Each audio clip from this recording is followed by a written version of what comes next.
تو سوال ہونا چاہیے، گفتگو ہونی چاہیے۔ میں اپنی قوم کے جوانوں میں بھی جو کبھی کبھی ہمیں سننے کو ملتا ہے کہ فلاں یہ عقیدہ رکھتا ہے، فلاں وہ عقیدہ رکھتا ہے، تو میں ان سے کہتا ہوں اس میں پریشان نہیں ہونا چاہیے، ہمیں بولنے دیجیے لوگوں کو۔ بس ایک نقطے پہ سب کو لے آئیے کہ جو بھی اپنا عقیدہ رکھتا ہے اس پہ دلیل ضرور رکھے، بغیر دلیل کے بات نہ کرے۔ ہاتھو برہانکم ان کنتم صادقین، سچے ہو تو دلیل لاؤ۔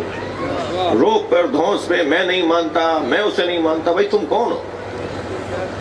یہ جملے طالب علموں کے نہیں ہوتے۔ میرا نظریہ یہ ہے، تم کون ہو؟ تم کہو قرآن یہ کہہ رہا ہے، تم کہو کہ حدیث یہ کہہ رہی ہے، تب تو وہ نظریہ قابل عمل ہوگا، قابل قبول کی کہلایا جائے گا۔ اللہ اکبر! مجھے تعجب ہے مسلمانوں پر کہ حضرت ابو طالب کا کلمہ ڈھونڈ رہے ہیں، ابو طالب کا کلمہ ڈھونڈ رہے ہیں۔ جملہ کہوں، یہ ابو طالب کا کلمہ ڈھونڈ رہے ہیں، کلمہ ابو طالب کو ڈھونڈتا ہے۔ جب ابو طالب حمایت کریں گے تو اعلان توحید ہوگا۔ میں نے پوچھا ایسے ہی ایک بھائی سے کہ توحید کا سب سے پہلا اجتماع خانہ کعبہ میں ہوا؟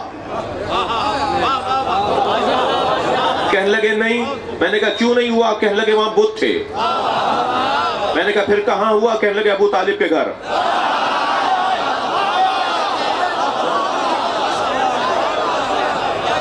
پھر کہنے جی ابو طالب نے کلمہ نہیں پڑھا۔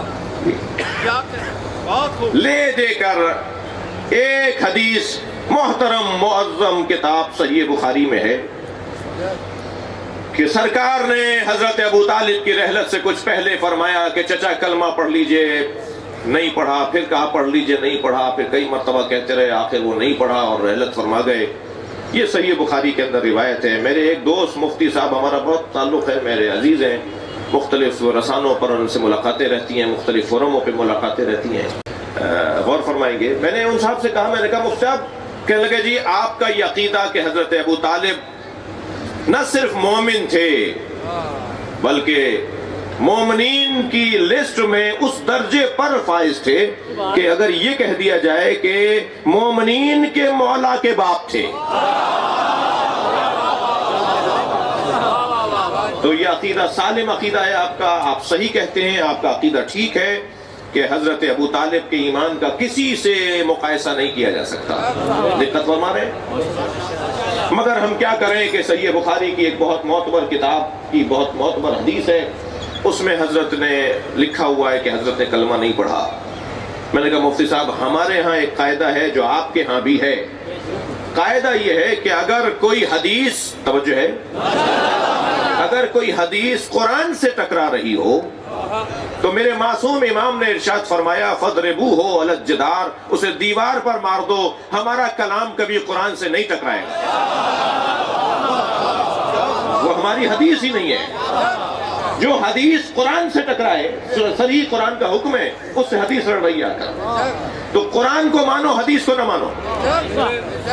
میں نے کہا آپ کے ہاں یہ قاعدہ ہے؟ کہنے لگے جی ہمارے یہاں بھی قاعدہ ہے، قرآن سے اگر کوئی حدیث ٹکرائے گی ہم اسے نہیں مانیں گے، چاہے اس کی سند ٹھیک ہو، چاہے اس کا متن ٹھیک ہو، وہ حدیث ہی نہیں ہے۔ میں نے کہا مولانا اگر یہ حدیث مان لیں کہ ٹھیک بھی ہے جو آپ فرما رہے ہیں صحیح بخاری میں ہے، تو میں ایک آیت پڑھ دیتا ہوں، ذرا دیکھیے یہ قرآن کی آیت کا مقابلہ کر رہی ہے یا نہیں۔ کہنے لگے سنائیے مجھے قرآن کی آیت سنائیے۔ میں نے آیت سنائی، سورہ مبارکہ انفال کی 74ویں آیت، جس میں پروردگار عالم ارشاد فرما رہا ہے وَالَّذِينَ آوَاءُ وَنَصَرُوا أُولَٰئِكَ هُمُ الْمُؤْمِنُونَ حَقًّا لَهُم مَغْفِرَةٌ وَرِزْقٌ کریم۔ جنہوں نے میرے نبی کو پناہ دی اور میرے نبی کی مدد کی، وہی واقعی مومن ہیں۔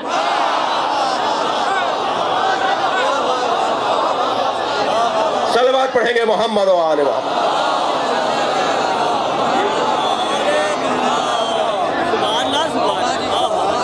قرآن پکار کر کہہ رہا ہے والذین آواؤ، جنہوں نے میرے نبی کو پناہ دی۔ لاؤ ڈھونڈ کے کس نے پناہ دی؟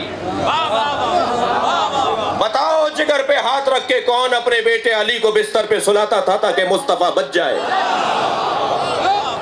کبھی عقیل کو سلاتے تھے، کبھی طالب کو سلاتے تھے کہ کسی طرح میرا بچہ بچ جائے، میرا مصطفیٰ بچ جائے، میرے بچے مر جائیں۔ جگر کی بات ہے، حوصلے کی بات ہے۔